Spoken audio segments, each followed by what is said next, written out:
And now on to my second one. I have the pleasure of introducing our next speaker. And I've had the opportunity to get to know her. We broke bread together, and we got to know each other. She has a great personality and a great spirit. And she has been wonderful to get to know. And she is Valda Ford. And she is the CEO of the Center for Human Diversity.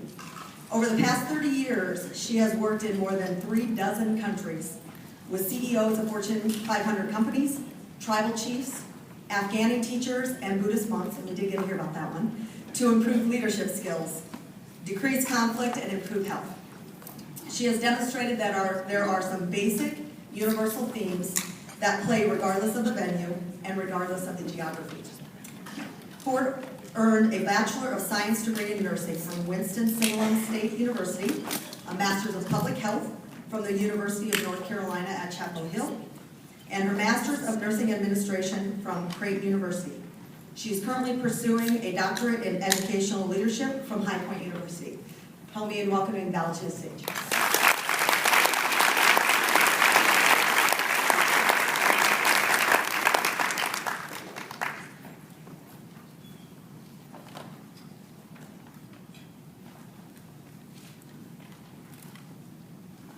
Wow. It's amazing to be here with so many women who are interested in taking care of themselves, of the community, and ultimately the world. It's my pleasure today to talk with you just a little bit about some of my experiences and relate them to what you might be doing in the future. So why are we here? As a recovering academician, I have to have an objective, but it's one that's not too tough. We want to discuss some personal stories and ways to decrease frustration and fear while working in culturally diverse situations. We have those every day, and you'll have more of them as our community becomes less distant and more intimate through all of the many ways we communicate.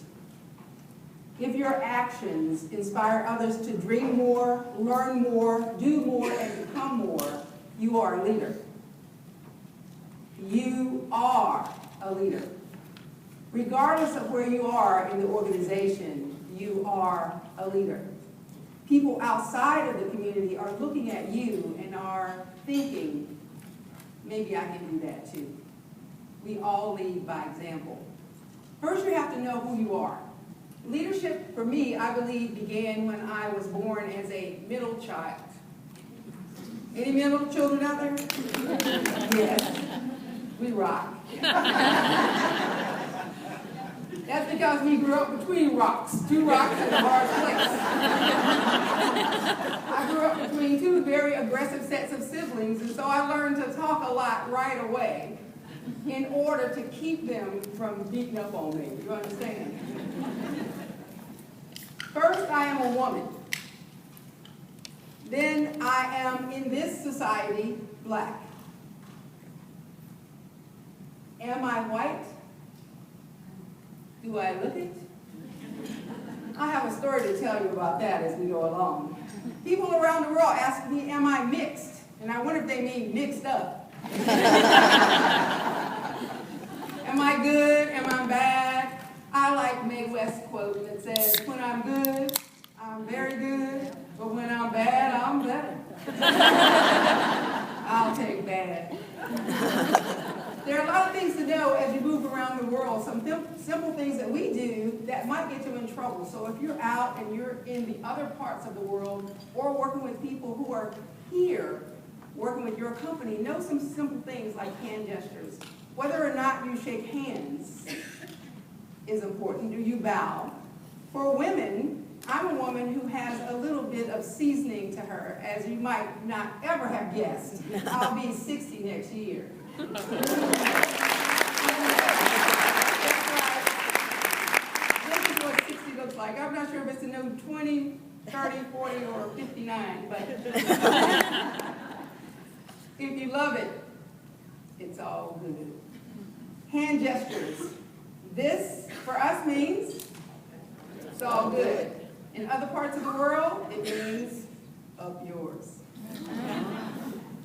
Do not decide that you're going to end the meeting by saying, which hand is the right hand to use? The right hand is in friendship, left hand is in war. Always remember that. It's very important. And in many parts of the world, if you use your left hand, it is extremely offensive because in places where water is not available, it is a question of having a clean hand and a dirty hand. So if you happen to be a person who has something wrong with their right hand, do something with your elbow, do not offer your left hand. Understand that it's very important around the world. How do you accept things? If you get a business card here, someone hands you a card, you just take it, stick it in your pocket. In many parts of the world, you should accept it with both hands. You should hold it as if it is a gift to you because it is a gift. It is a representative of the person and not just the card, and hold on to it until the communication is over. Then you put it away. Otherwise, it's very offensive. Hand washing, as I said, is something that is very important, but many places you are will be more difficult. You may have to eat with your hands, and that's perfectly fine. Just get past what your mama told you that you can't eat with your fingers when you were grown up. Just do it and accept it. The most important thing about leading in a global society is being willing to learn what is important there, and always understanding that you can change back to whatever your behavior is when you go home. I think about traveling like I thought about being at my grandmother's house. When we stayed at my grandmother's house, we did everything when my grandmother did it. There are many of you going, If we ate when she ate. If we didn't get up in the morning at 7 o'clock on Saturday, I mean, really, we're supposed to sleep in one day, but not with my grandmother. If you didn't get up at 7, you didn't get to eat breakfast. You better not hear any saran wrap rattling or any foil opening up. You cannot eat until the next meal. So when I had the opportunity to go to another country, I just thought about act like I do when I'm in my grandmother's home. No problem there. This is very important as it relates to hand gestures in Colombia, South America. Have you been there? It's an amazing place. It is a place where many people are afraid to go, but I can tell you, for the most part, you don't have to be any more afraid there than in New York City. I'm afraid of New York City. When I went to Colombia, I was saying, yeah, I'm looking for the woman who's about this tall. No. If you're talking about height and trying to get people to understand who you are, then you say this. This is reserved for animals. So if you say, I'm looking for the woman this tall, you automatically rank her with field animals. This way. It's not intuitive, but it's something you can learn. If you have the opportunity to work with people from other countries, if they're coming here, just take a moment to learn about them. It's really a lot of fun and not as hard as you think. How do we get to where we are now as relates to how we think about things is about mental models. I don't know how many of you know Peter Singay, but I think he's a really amazing person. He talks about mental models are things that are deeply ingrained generalizations. Where do we get that? At the house, at the school, at the church, in the neighborhood. When you see this, what do you think?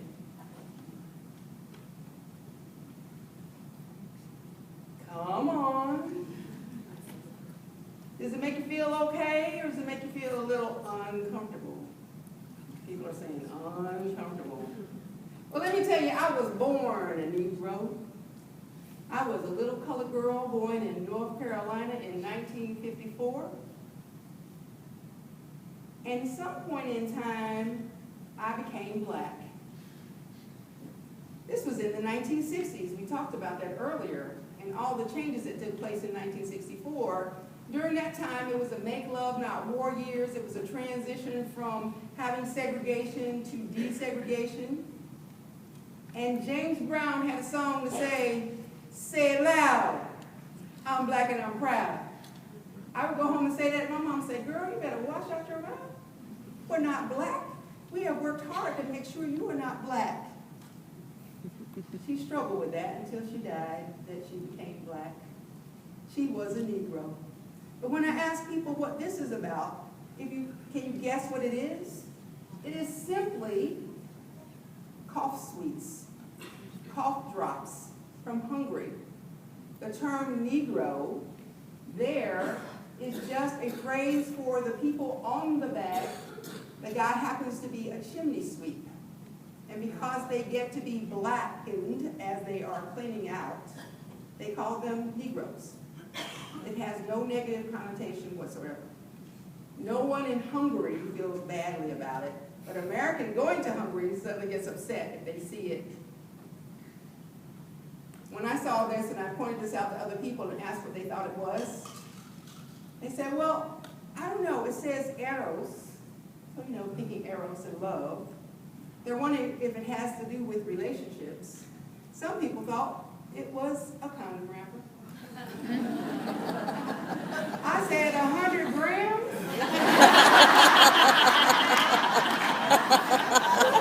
And that's all I'm going to say about it.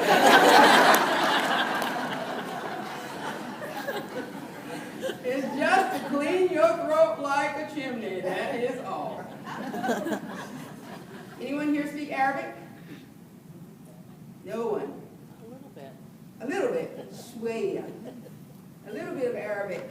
I had the opportunity to go to Saudi Arabia, my first job outside of the USA.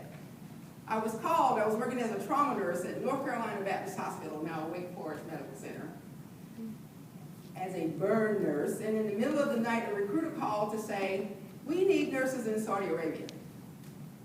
Will you go? I said, are you crazy? I haven't been to South Carolina yet.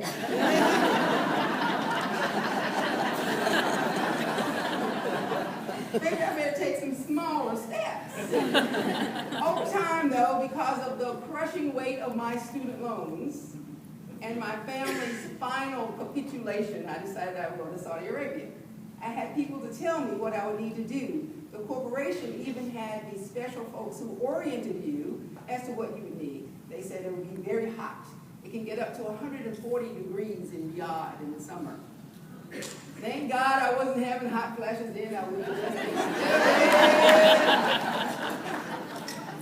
I was a skinny young thing then, and I could deal with the heat, so I thought, okie dokie. So I got the clothes, and then I went to Saudi Arabia, and I found out I was in the mountains of Saudi Arabia. All the wrong clothes. What does this tell you?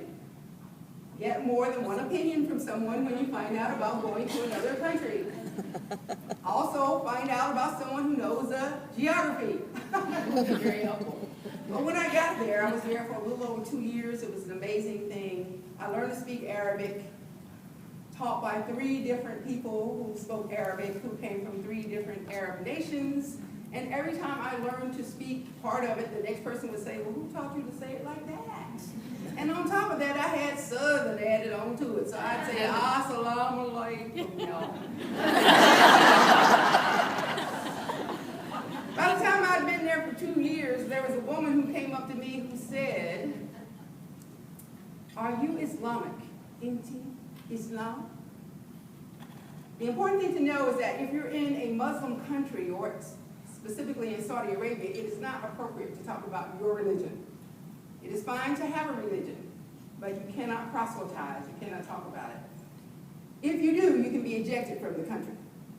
So this woman coming up to me, asking me if I was Islamic, was really worrying me more than a little bit.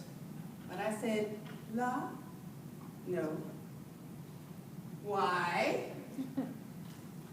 She said, my husband is looking for a second wife, and I think you look like you have.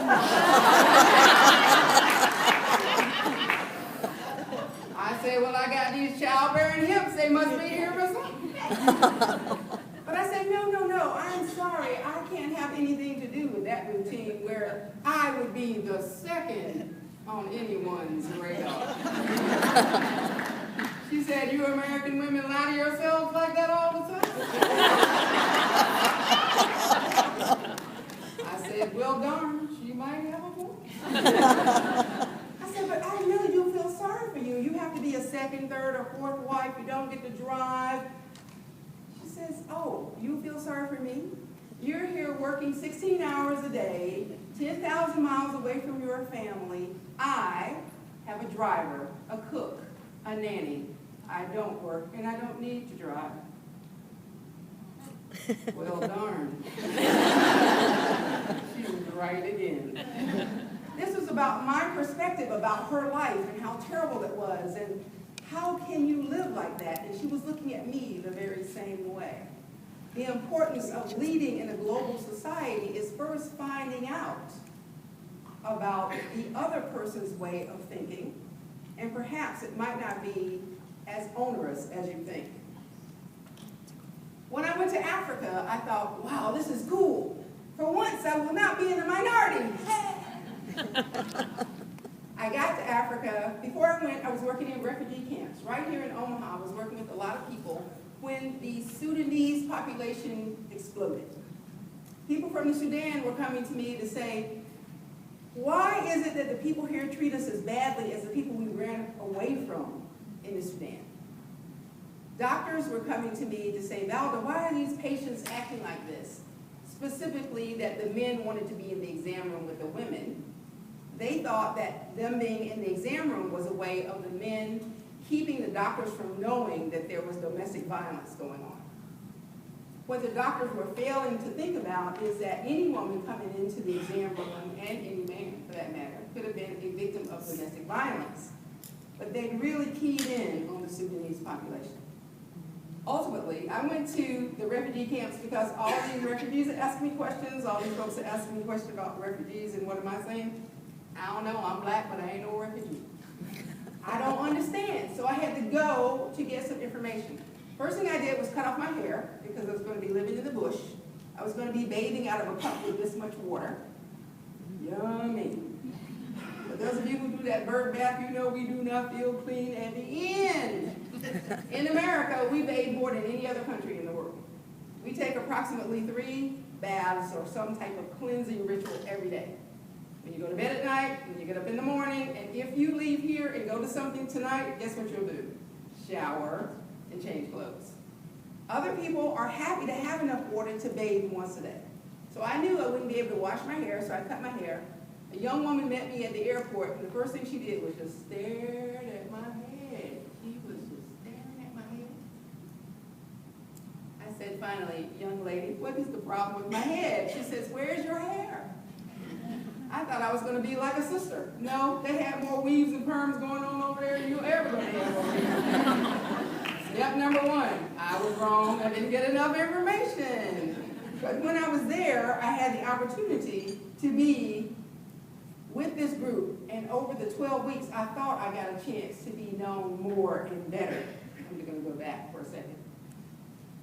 One time, I'm walking along the camp, and a little kid comes up to me, and he's just doing this and running, and doing this and running, and touching. We call it the touching game for all of us who are outsiders.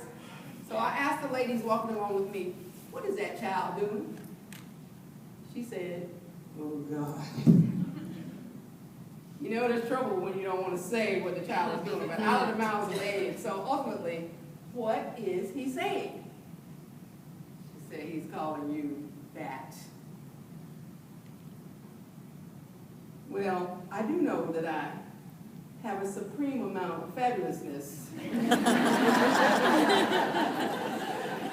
But calling me fat I was thinking a little bit rude. So I went home later that day and talked to my landlady, and she said fat is a very good thing. Because fat in this society means that your husband is able to feed you well. Well, I didn't have a husband, but I obviously was eating very well anyway. That was okay. So I got used to that, and I became better with the fact that I was fat there, not just P-H-A-T, pretty hot and tempting, but F-A-T. A little bit later, I'm walking along, and there's a kid who's coming up going, Obola Obroni, Obola Obroni, Obola Obroni. I said, okay, I got the Obola part, what's going on now? She says, oh, God. Thinking, how much worse could it be? So now he's calling me the fat white woman. I have been called a lot of things in my life. white was not one of them. So I asked, why is it that he's calling me white? And he said, because you're a stranger, because you're different. And even though I thought I was one within the group and not the outlier, no. To him, I was just as different as someone who came in from Sweden. That was a very interesting perspective to find out that even though I looked like the people there, I was not accepted like the people there. Obolo and Obroni. In some parts of Africa, there are even traditions where there are feeding houses where the wives are put in tents intentionally to be fed, to be overweight, because it shows the wealth of the husband. So any of you who have extra amounts of fabulousness, just go to Africa, baby, you'll be hot like that. When we talk about the whole idea of leading in a global society, we look at cultural competency and going a little bit past diversity, the idea that we can learn what we need to do as we go forth. If someone comes to me who's from Russia and I'm inviting him or her to my house, I don't say, would you like some vodka? I just say, would you like something to drink? If I go to someone's house and they say, would you like some chicken? I'm going to say, yeah, baby, that's fine. I love fried chicken. I'm Southern. But if you break out the watermelon, too, that's going to be a problem. But how can you become consciously incompetent? You go from being unconsciously incompetent when you don't even recognize that that's rude. How can you find that out? In an environment like this, if you have people who are willing to talk about what's going on, if someone is willing to tell the other, you know, when you said that, that really hurt John's feelings. When you said that, I saw Sally blush. It will help. But you have to be willing as an organization to take the risk and be vulnerable enough to not only say I don't know, but to accept it when someone tells you that you might have done something that was offensive to someone else. That doesn't mean that you have to tip around the entire time being afraid of what you said. That is not good either. That's a punitive environment. You want one in which you have the opportunity to make a mistake, be told about that mistake, and to grow. Larry Purnell uses this model, which is just the novice to expert model, where you start off being unconsciously incompetent, where you don't even know. You go to knowing that you don't know, and you do something to fix it. Once you fixed it, you have to go through the processes every minute of remembering what to do. And finally, you become unconsciously competent, where you don't even have to think about it twice. Think about those of you who, if you live in Nebraska and you have to drive, we don't have good public transportation here. The first time you started to drive, you thought you knew how. I did. I watched Dukes of Hazzard. What else did I do? I walked out and I drove my mom's car around the block and knocked the antenna off. So I think that's why they took the antennas off the fronts of the cars now, so the kids wouldn't knock them off. My mother died wondering what happened to that antenna because I lied.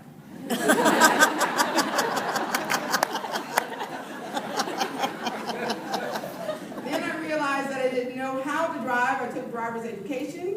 And then I got in the car and I adjusted everything and I turned the music down and I made sure my seat was just right and the mirrors were perfect. And now I get in the car and I get here and I don't know how. I don't think about it at all. So the same thing can happen in your relationships with people, whether they're local or international. Because if you're not comfortable working with diversity in your home, you cannot be comfortable working with diversity around the world. Madeline Leineger, who's a local-born anthropologist, asserts that culturally competent communication takes place when we're willing to move from stranger to trusted friend. And that is when you make yourself vulnerable enough to ask the questions.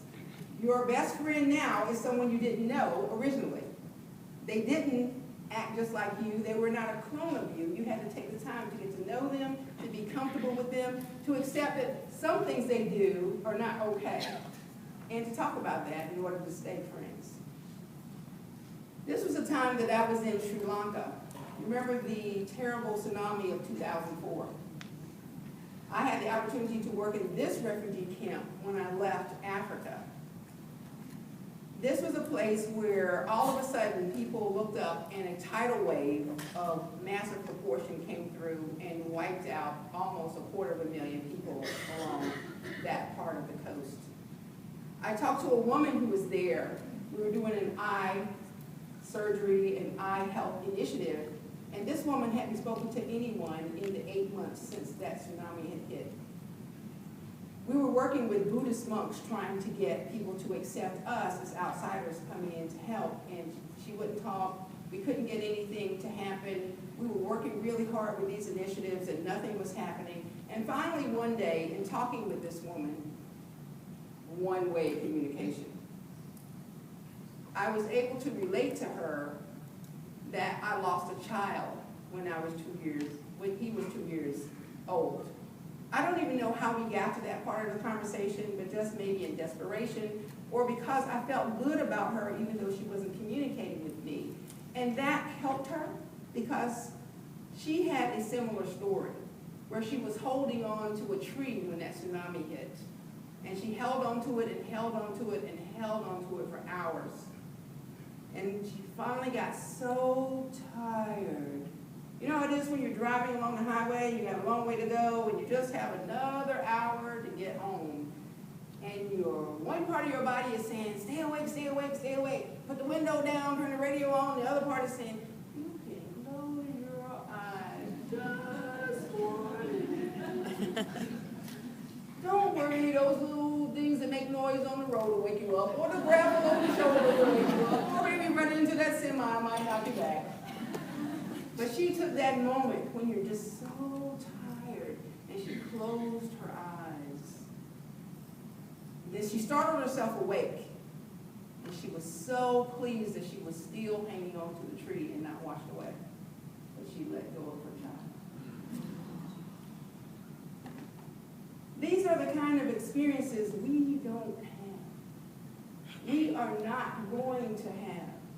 When you're working with people in another environment, first you have to understand what their stressors are, what their background is, what their history is, and what are the impediments that are getting in your way. They may have nothing to do with what you're doing.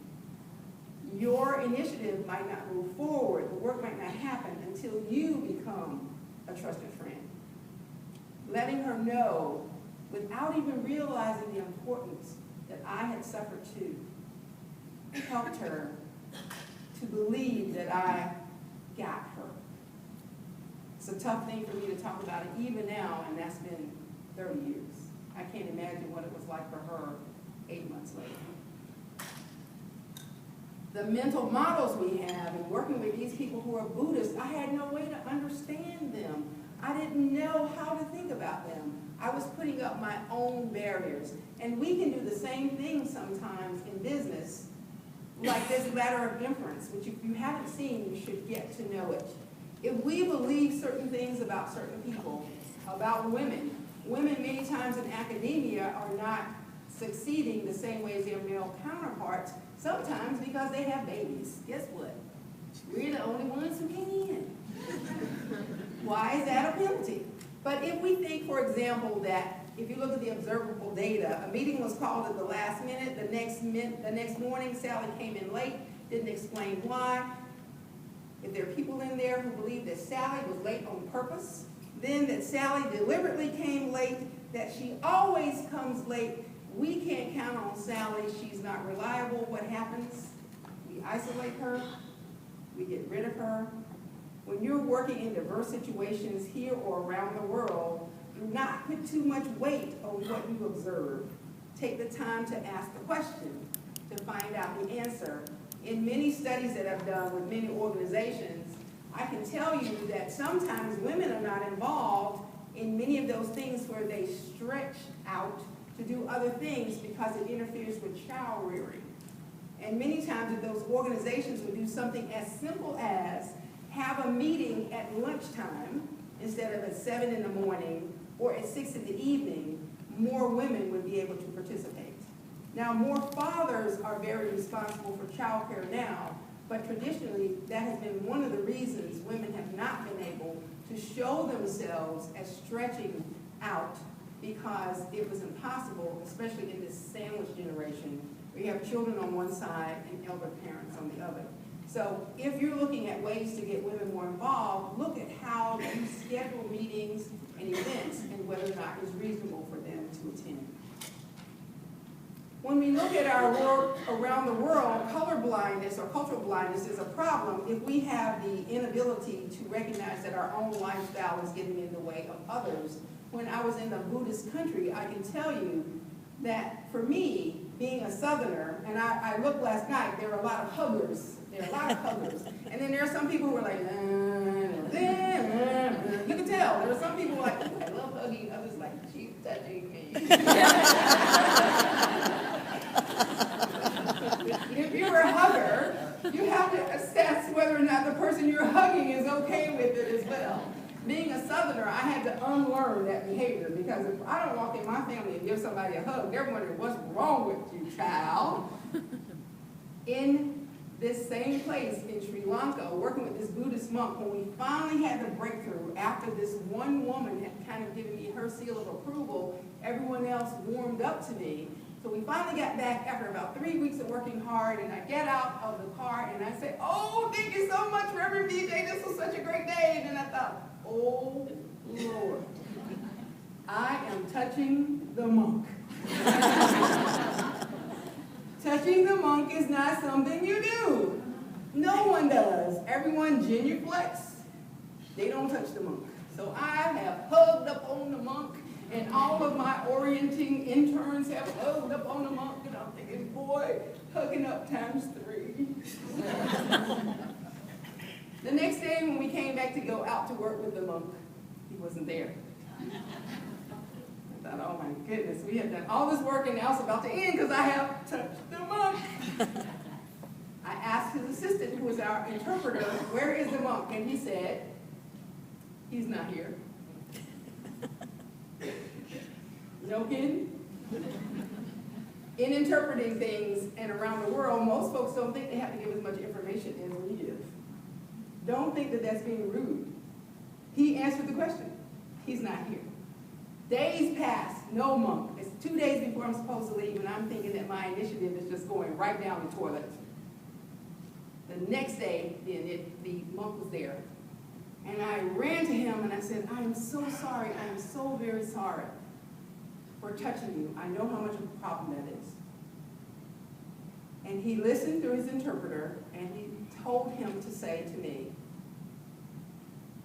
that was not a problem, because I already know your heart.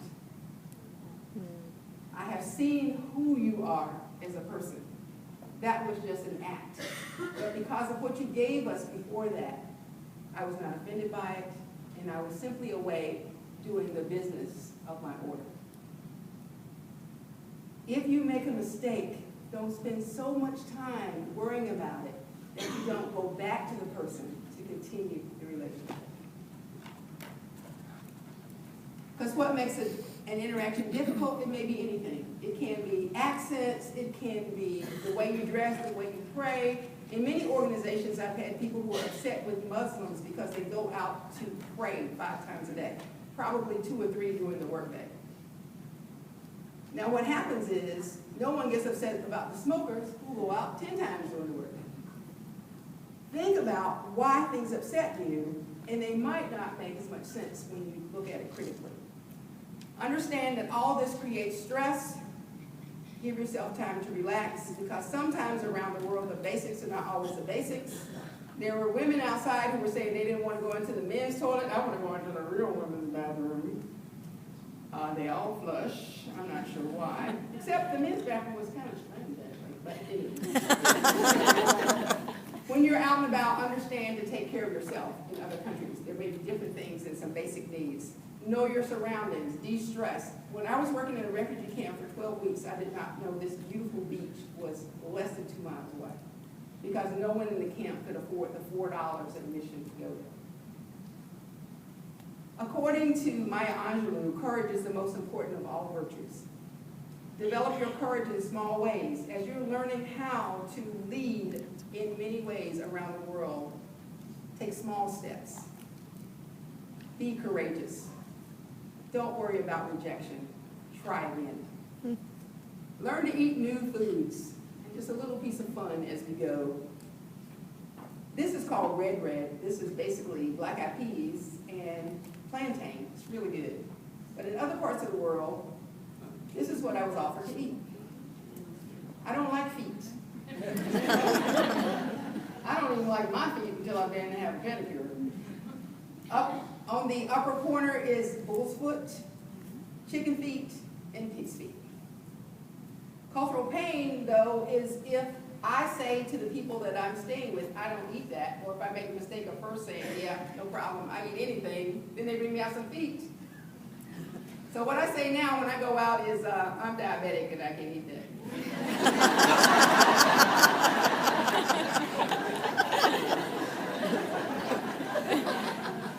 Try not to be so ethnocentric. Don't just look at your way being the only way or the highway, because Americans are known for being really ugly out and about because we think it's our way or nothing.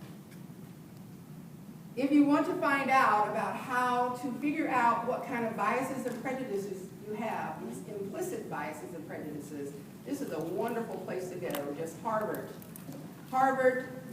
Implicit.harvard.edu for Project Implicit is absolutely free.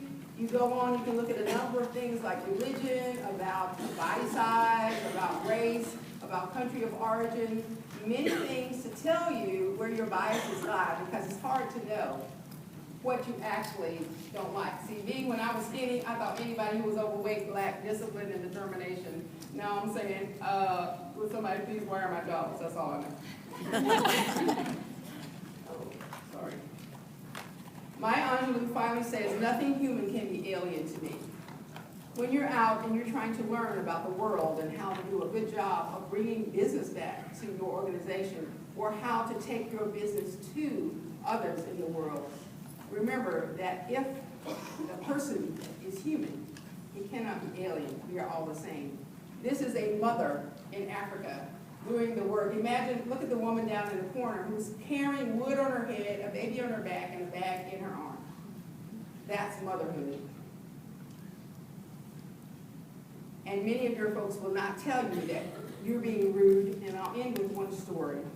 The parable of the ground meat. In Sierra Leone, after making all the mistakes in Africa and all the mistakes in Sri Lanka, when I went to Sierra Leone, I said to the young people there, if I make a mistake, if I say anything wrong, if I hug a monk, or do anything like that, please tell me so that I won't continue to do it.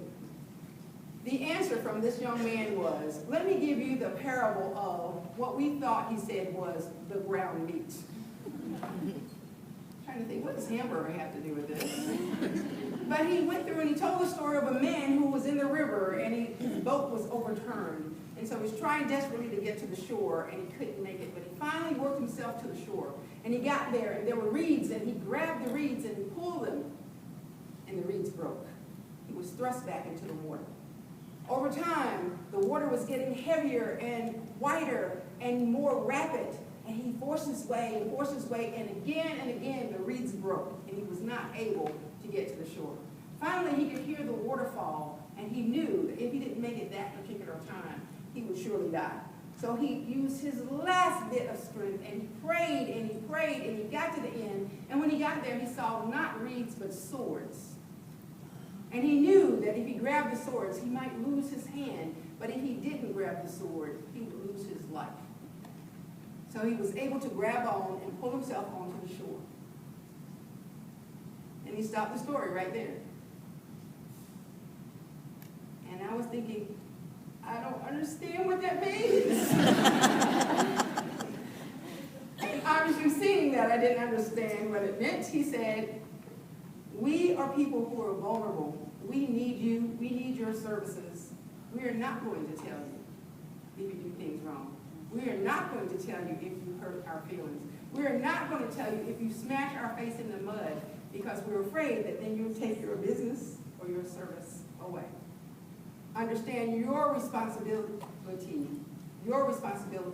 in a global society is to recognize when you are the sword. Because it's never too late.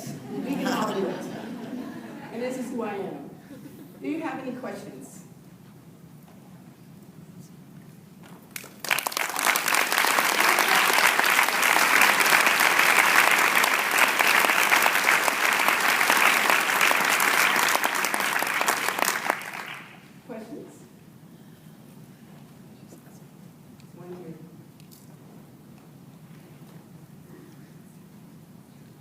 I was just so good, you don't have to ask. Well, first of all, I appreciate some of your comments, because even though it's in the cultural global world, there's many things that we have subcultures within our own society at Union Pacific that we could break down. So I saw some similarities there, so thank you for that. Now I'm going to cheat a little. Eric asked a question that I knew you had some insight on, and so I'm going to cheat and make Eric ask the question that he asked Lynn, I believe, earlier. You asked I can't remember how to say it. You said it so eloquently that I would not want to steal it from you. Well, I actually remember the question. Okay. I have it like that. The question was basically in the review of the way gender affects people in organizations, what is the breakout as it relates to minorities and minority women versus white women? And there is a significant difference. The studies show it over and over again that if you have those 16 executives or 74 or whatever number, you might have one African-American female who's going to be the executive. The issues are that we do have a layering on process, no matter if we want to believe it or not. We do look at people a number of different ways. And first we're going to see you as a woman, then we see you as an African-American. When I've been brought into executive positions, I can tell you that what happens is they want me to be a certain way. Well, first of all, people hire me because of who I am. I am vibrant, exciting, and fabulous. They hire me for that reason. I'm also smart, and that helps too. But they hire me because they think I can give them something based on what they see in me. However, over time, they want to grind me back into that same mold that is the corporate mold. I don't respond to that very well. That's why I own my own business. But what happens as an African-American woman as well is there are expectations, and I hear many times people saying the old saw about how well I represent my race.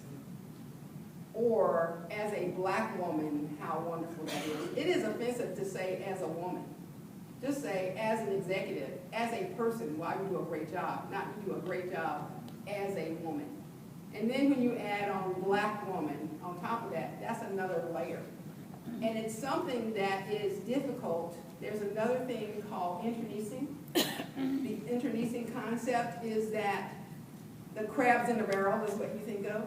That if you are the person who is the lone person, that onesie, who has been allowed to get up and crawl out, that other people will try to pull you back because they think there's only the one spot. They will be the people who will tell on you and break you down and degrade you because they know there's only one spot. Or they'll think when you get in it, well, that's it. We can use the presidency as that. No matter what you believe as far as who should be in the White House, there's a black man in the White House and people say, well, okay, he's black, we don't need anybody else black doing anything else. Well, what? I mean, that should take everything. If it would have been a woman, it would be the same thing. Okay, we don't need another woman in for the next 3 or 4 decades. That is the way it is. The internecine concept is to be very careful about things like that and horizontal violence, where we do things where we isolate and insulate ourselves as the one because we're fearful that the next person will diminish our importance as that shining star, that example. Does that help? Any other questions? One more in the back. Sorry. Probably past my time, but maybe there's one more question in the back. Yes. You have to run, darling. Safety first. Hang on a second, we can't hear you. So with all the different cultures that you've experienced and studied, what would you say women globally are doing better than we are here in the U.S., and how can we do better? That's an interesting question. In many countries in the world, women have been in leadership roles for many, many, many years, and they accept it as a natural thing to happen. We are still sometimes surprised and delighted that we are women doing things. Even with Barb Schaefer's mom, when she said she was so proud of her being a lawyer, but she was most proud of her married. Yeah. That is not a negative for her generation, but wow, she's a lawyer, she's an executive in a big old company. But I'm most proud that she got that good-looking man.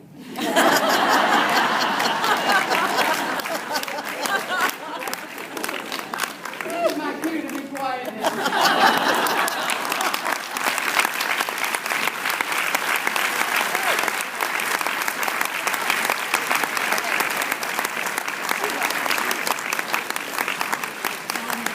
Thanks for your words of wisdom. We have a gift for you.